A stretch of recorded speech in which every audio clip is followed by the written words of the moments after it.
बच्चों इस क्लास में देखने वाले हैं हम exercise question coordination compound 9.11। 9.11 question में हमसे पूछा है कि draw all the isomers geometrical और ऑप्टिकल। कंपाउंड हमें दे रखा है capital bracket CO Cl2 En का whole twice, capital bracket close और प्लस। हमें इसके ऑप्टिकल और ज्योमेट्रिकल आइसोमर्स ड्रॉ करने हैं। सबसे पहले मैं जी आइसोमर्स ड्रॉ कर रहा हूं, यानी जियोमेट्रिकल।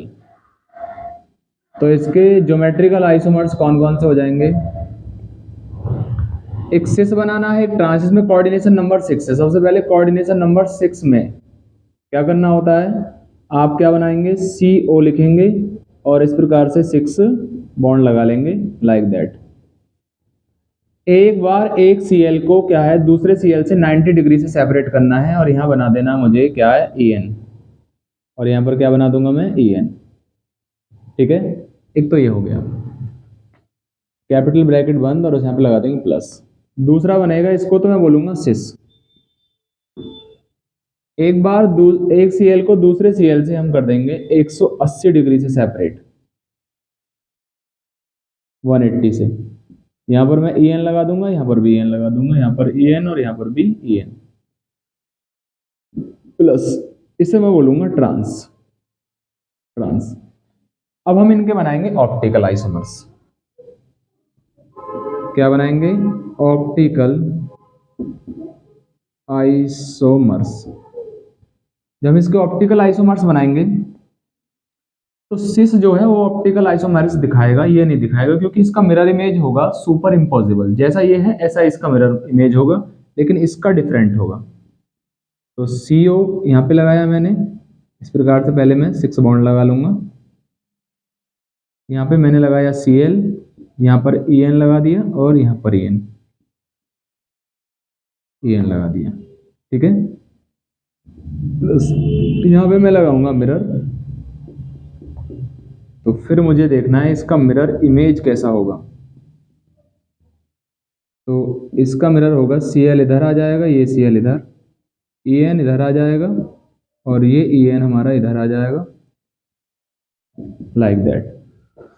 तो ये इसका non super imposable mirror image है। तो ये एक दूसरे के होगी ऑप्टिकल आइसोमर्स। तो सिस वाला ऑप्टिकल आइसोमर्स दिखा बनाता है, लेकिन ट्रांस वाला नहीं बनाता है। ठीक है ना, तो ध्यान रखना है इसको। हम क्वेश्चन नंबर 9.11 का फर्स्ट हो गया।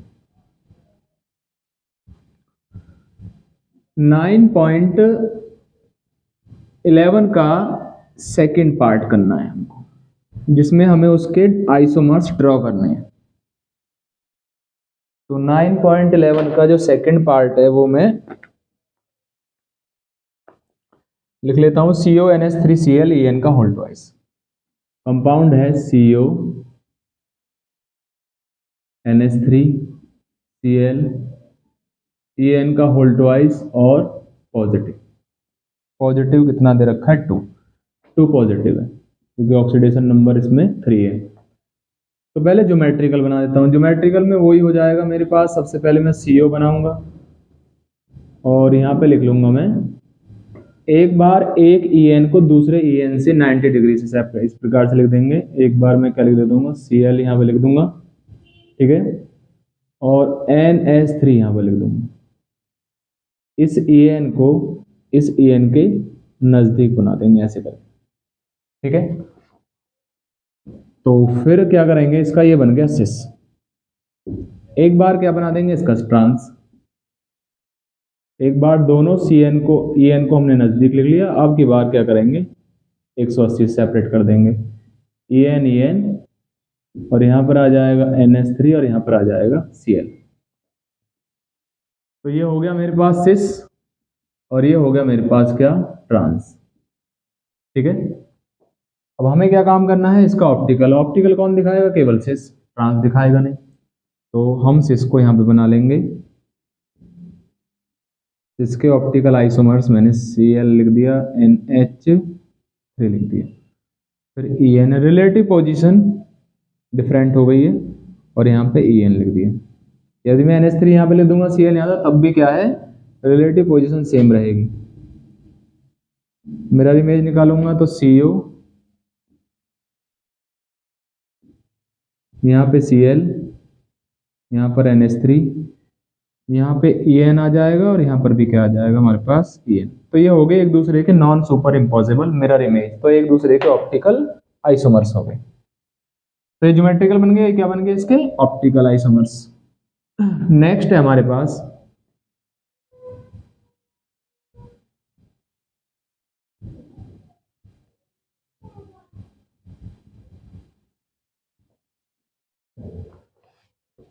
नेक्स्ट वाले को मैं सी, थर्ड वाला है हमारे पास कैपिटल ब्रैकेट CO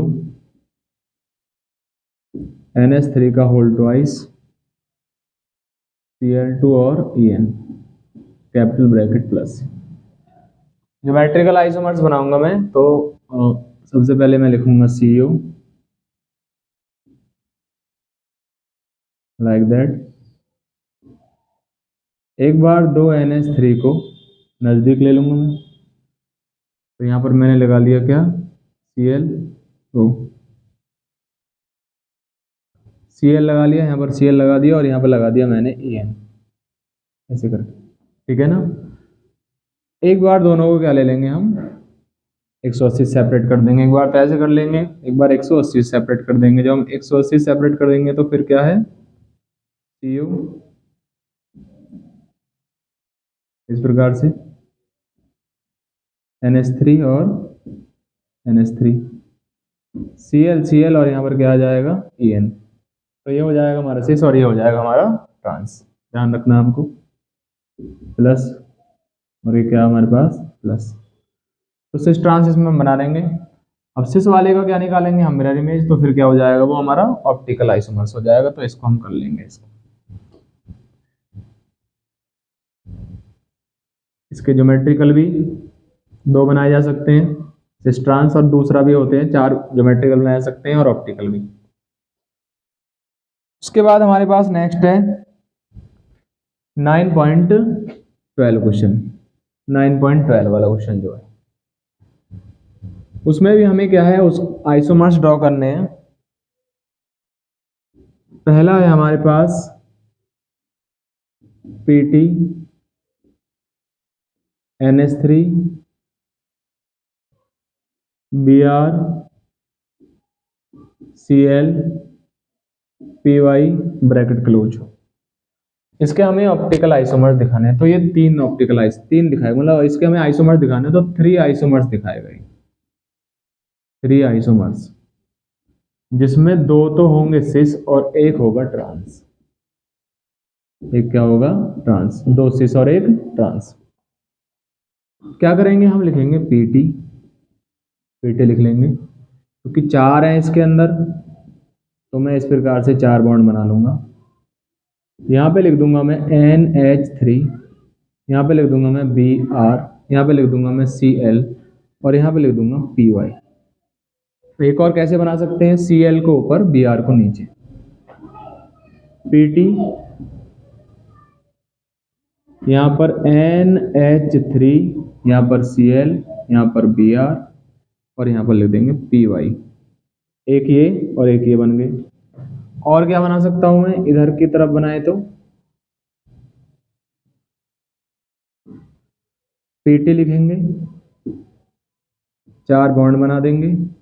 अब की बार Py को इधर Cl को इधर ले आओ, तो यहाँ पर क्या रहेगा, इसको Br को इधर और Cl को इधर, यहाँ पे Cl रहेगा, यहाँ पर Cl, यहाँ पर आ जाएगा Py, यहाँ पे आ जाएगा हमारे पास Br और यहाँ पर रहेगा NH3। इनमें से 2 हो जाएंगे सिस और एक हो जाएगा ट्रांस, ये आपको ध्यान रखना है। 2 हो जाएंगे इसमें सिस, एक हो जाएगा इसमें ट्रांस। तो जब इस प्रकार का कॉम्प्लेक्स होता है तो हमारे पास 3 आइसोमर्स हम उसके बना सकते हैं, 3 आइसोमर्स ड्रॉ कर सकते हैं। तो 9.12 वाला क्वेश्चन भी हमने कर लिया। 9.13 क्वेश्चन करना है। 9.13 वाला क्वेश्चन है कि aqueous solution of copper sulphate blue in colour. तो एक्वस सॉल्यूशन जो होता है कॉपर सल्फेट का वो ब्लू कलर का होता है। aqueous solution of CuSO4। कैसे? क्योंकि CuSO4 होगा जो कि सॉलिड है, उसमें डालेंगे हम H2O में डालेंगे, तो H2O के 4 मॉलिक्यूल इसके साथ एसोसिएटेड होकर क्या है, एक कॉम्प्लेक्स बनाते हैं CuH2O का होल 4 कैपिटल ब्रैकेट SO4। ये बन जाएगा हमारे पास कैसे कलर का, ब्लू कलर का एक कॉम्प्लेक्स बन जाएगा। अब इसमें ये कॉम्प्लेक्स पार्ट है, ये हमारे पास काउंटर आयन है, तो मैं इसको ऐसे लिख सकता हूँ CuH2O का होल 4 कैपिटल ब्रैकेट, यहाँ पे लिख सकता हूँ 2+ और ये हो जाएगा SO4 2 नेगेटिव। ये होता है ब्लू कलर का क्योंकि इसमें डी ट्रांजिशन पॉसिबल है, इसमें डी ट्रांजिशन हो जाएगा H2O की लिगेंड की वजह से। अब वो कह रहा है ये ग्रीन प्रेसिपिटेट देता है जब उसको पोटेशियम फ्लोराइड में डाला जाता है। जब हम इसको क्या है, इसकी रिएक्शन CuH2O का होल 4 2 पॉजिटिव रिएक्शन कराएंगे 4KCN के साथ, KF के साथ, 4KF के साथ जब रिएक्शन कराएंगे तो यहाँ पर बन जाएगा हमारे पास CuF4 और 2 नेगेटिव, क्योंकि ऑक्सीडेशन नंबर मुझे कितनी दिखानी है इसमें, +2। CuF4 2 नेगेटिव बन जाएगा, यहाँ पर 4H2 यहाँ से निकल जाएगा plus 4K plus 4K plus 4H2O। ठीक है, तो ये कैसे कलर का होता है, ग्रीन कलर का, क्योंकि लीगेंड चेंज हो गया ना, लीगेंड चेंज हो गया तो फिर क्या है, CFSC भी चेंज हो जाएगा, जिससे कि कलर अलग आएगा। जो वाटर के साथ ब्लू कलर था ना वो नहीं आएगा, ये जो ब्लू था ना ये चेंज हो जाएगा क्योंकि लीगेंड चेंज हो गया, क्योंकि ये लीगेंड CFSC अलग है और CF की CFSC क्या होती है, क्रिस्टल फील्ड स्प्लिटिंग एनर्जी अलग होती है, डिफरेंट है ना दोनों। तो CuH2O का होल 4 और 2 पॉजिटिव प्लस 4KCl के साथ रिएक्शन कराओगे तो बन जाएगा CuCl4। अब Cl अलग लिगेंड होता है, 2 negative plus 4K plus 4H2O। तो ये कैसे कलर का है हमारे पास, potassium green, bright green colour का है, ब्राइट ग्रीन कलर का कॉम्प्लेक्स है, क्योंकि Cl की CFSC अलग है और F की अलग होती है, H2O की अलग होती है, इसलिए क्या है CuSO4 के सॉल्यूशन में इसकी रिएक्शन कराएंगे तो अलग प्रेसिपिटेट बनेगा, क्योंकि अलग अलग कॉम्प्लेक्स बन जाते हैं, इस कारण होता है। ठीक है ना, इसको हम बता देंगे लिखकर। क्वेश्चन नंबर हमारे पास है 9.14। क्वेश्चन नंबर है हमारे पास 9.14। 9.14 में पूछा हमसे कि what is the coordination entity formed when excess of aqueous KCN is added to an aqueous solution of copper sulfate? Why is it that no precipitate of copper sulfide is obtained when H2S gas is passed through this solution? सबसे पहले हमें देखना है, हमारे पास aqueous copper sulphate है, aqueous copper sulphate का formula होता है CuH2O का होल 4 कैपिटल ब्रैकेट और SO4। हमने डाला इसके अंदर एक्सेस में KCN, हमने रिएक्शन करा दी एक्सेस में क्या है KCN के साथ, तो 4KCN के साथ जब रिएक्शन कराएंगे तो हमारा बन जाएगा इसके अंदर K2 ब्रैकेट में CuCN का होल 4 कैपिटल ब्रैकेट बंद और K2SO4, ये हमारे पास इसके अंदर स्पीशीज बन जाएगी जब मैं एक्सेस में पास करूंगा। अब ये स्टेबल कॉम्प्लेक्स होता है, ये स्टेबल कॉम्प्लेक्स होता है और Cu2+ ion are not free, Cu2+ ions are not free, इसमें Cu2+ आयन फ्री नहीं है। जब Cu2+ आयन इसमें फ्री नहीं है तो मैं जब इसके अंदर क्या है, जो हमारे पास कॉम्प्लेक्स बना है K2CuCN का होल 4 कैपिटल ब्रैकेट क्लोज, इसमें पास करूंगा H2S गैस, तो Cu2S का no PPT formed, no PPT form, कोई प्रेसिपिटेट नहीं बनेगा Cu2S का कारण Cu2s क्या है, बॉन्डेड है लिगेंड से, ठीक है। तो जब Cu2s फ्री नहीं होंगे तो कोई प्रेसिपिटेट नहीं बनेगा। तो इस क्वेश्चन को हम ऐसे कर लेंगे, मतलब हमें रिएक्शन लिखनी है इस क्वेश्चन में, ठीक है। और बाद में लिखना है कि भाई Cu2 plus ions are not free, so there is no PPT formed of Cu2s। Question number हमारे पास है 9.15।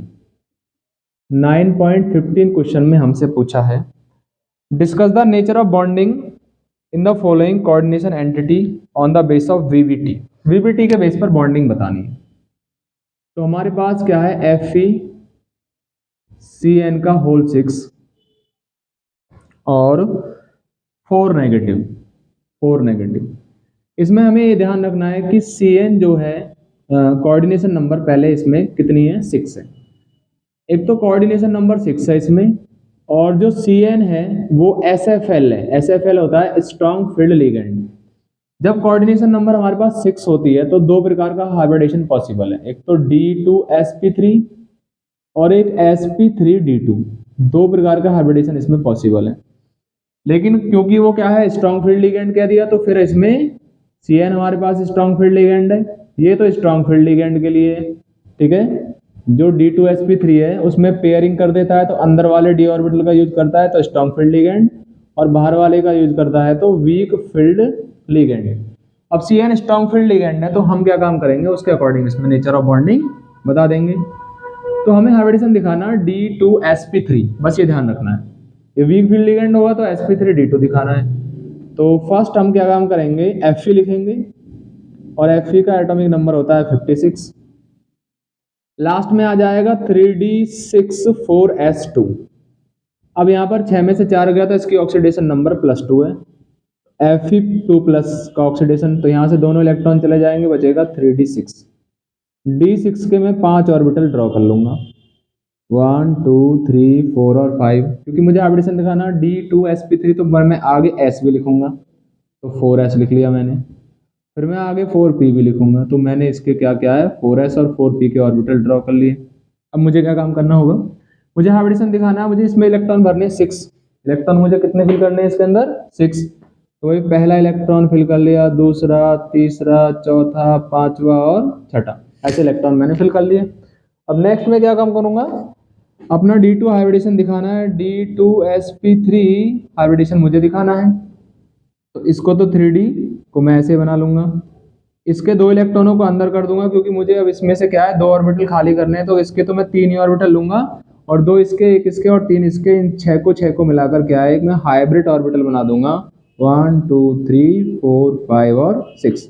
इसमें मैं बोलूंगा D2sp3 हाइब्रिड ऑर्बिटल, और ये हो जाएगा मेरे पास 3d6। इसमें मैं इलेक्ट्रॉन भर दूंगा क्या, 1 2 3 4 5 6, ये दिखा देंगे।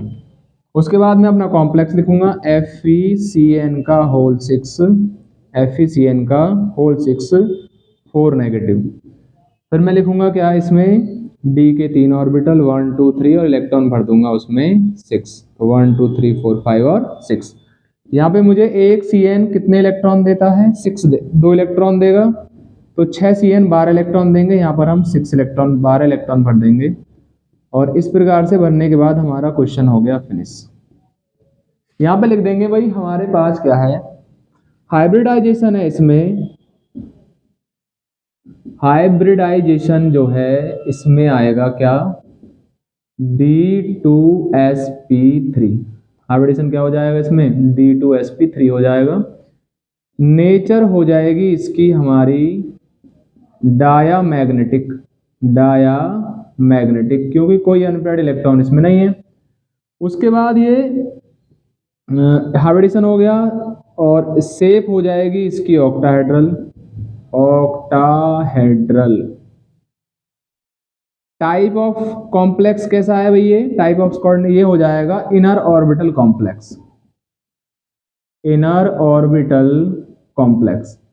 अब इनर ऑर्बिटल कॉम्प्लेक्स का दूसरा नाम होता है, दूसरा नाम हो जाएगा इसका स्पिन पेयर्ड कॉम्प्लेक्स और लो स्पिन कॉम्प्लेक्स। तो ये इसके क्या है, ऐसे दिखाना है हमको पूरा ऐसे, ठीक है। तो ये हो जाएगा nature of bonding in FeCN6 4 negative. Next वाले में देख लेते हैं हम FeF6। अब की बार क्या है, FeF6 दे रखा है, यहाँ पर दे रखा है F6। तो जो नेक्स्ट है इसमें तो हमें ये बताना है, और नेक्स्ट वाले में हमें दिखाना है उसके अंदर कि भाई कंपाउंड पहले देखेंगे फिर लीगेंड देखेंगे। लीगेंड है उसके अंदर हमारे पास F, फ्लोरीन। फ्लोरीन होता है हमारे पास वीक फील्ड लीगेंड। अब फ्लोरीन यदि वीक फील्ड लीगेंड है तो फिर हम कैसे करेंगे उसको सॉल्व। तो हमारे पास कंपाउंड है FeF6 कैपिटल ब्रैकेट क्लोज, और यहाँ पे लिख देंगे इसकी ऑक्सीडेशन नंबर स्टेट है 3 नेगेटिव, मतलब चार्ज 3 नेगेटिव है। तो यहाँ ध्यान रखना है कि भाई ये हमारे पास क्या है, कोऑर्डिनेशन नंबर तो इसमें 6 है, और जो F है ना वो है हमारे पास WFL यानी वीक फील्ड लिगेंड। अब वीक फील्ड लिगेंड मैंने पहले बताया था, यदि D2sp3 है तो स्ट्रॉन्ग फील्ड लिगेंड मान के करना पड़ेगा, और यदि sp3d2 है तो वीक फील्ड लिगेंड। अब की बार मुझे हाइब्रिडेशन इसमें ये दिखाना है sp3d2, वो लिख लेंगे Fe का। इसमें 3 ऑक्सीडेशन स्टेट है इसकी, Fe पे 3+ चार्ज है। तो नॉर्मल Fe का जब हम कॉन्फ़िगरेशन करेंगे Fe का तो लास्ट में आएगा 3d6 और 4s2 आएगा। अब क्योंकि मुझे करना है Fe3 पॉजिटिव का, तो यहाँ से 2 1 यहाँ से तो 3d5 हो जाएगा, 3d5। मुझे हाइब्रिडेशन दिखाना है इसमें sp3d2, तो मैं d के कितने इलेक्ट्रॉन की ऑर्बिटल बना लूंगा यहाँ पर 5। तो d के मैंने 1 2 3 4 और 5। फिर मैं एक ऐसे लिखूंगा, 3 p को भी ड्रॉ करना पड़ेगा, और मुझे 2 d भी चाहिए, तो मुझे पांचों के पांचों क्या लिखने पड़ेंगे, d 1 2 3 4 और 5। तो ये हो गया मेरा 4s, ये हो गया मेरा 4p, और ये हो गया मेरा 4d। ऐसे कर लेंगे। इसमें इलेक्ट्रॉन में भर दूंगा 1 2 3 4 और 5। अब मुझे हाइब्रिडेशन दिखाना है sp3d2। इसको तो हम एज इट ही लिख लेंगे, 5 ऑर्बिटल में d के बना लूंगा, उसमें क्या है इलेक्ट्रॉन भी 5 ही भरूंगा, 1 2 3 4 और 5। इसमें से 6 को एक साथ कंबाइंड कर दूंगा, ठीक है। तो 1 2 3 4 5 और 6, ठीक है। और जो 3 बच जाएंगे उसको मैं अलग से लिख दूंगा। तो ये मेरे पास 4p है, लेकिन ये जो है हमारे पास sp3d2 हाइब्रिड ऑर्बिटल है। sp3d2 ये मेरे पास था 3d5, ठीक है। ये मेरे पास था 4p। अब मुझे क्या दिखाना, अपना कॉम्प्लेक्स है भाई, कॉम्प्लेक्स है FeF6 3 नेगेटिव।